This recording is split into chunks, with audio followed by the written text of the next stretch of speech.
J'étais dans mon état habituel, quand Jésus m'invita à aller voir ce que faisaient ces créatures.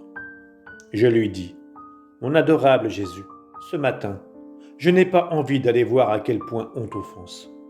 Restons plutôt ici tous les deux. Mais Jésus insista pour que nous allions nous promener. Voulant lui faire plaisir, j'ai dit, si tu veux sortir, allons dans des églises, car là, on t'offense moins.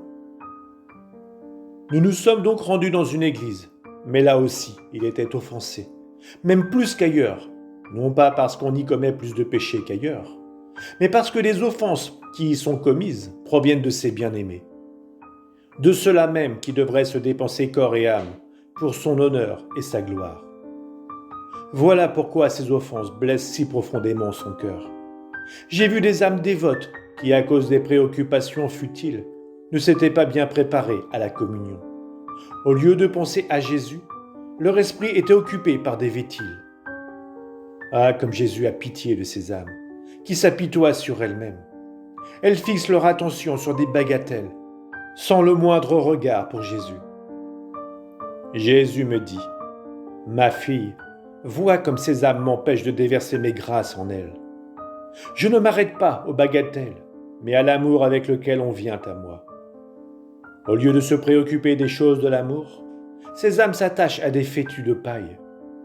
L'amour peut détruire la paille, mais même abondante, la paille ne peut augmenter l'amour le moindrement. C'est même le contraire, la paille des préoccupations personnelles amoindrit l'amour.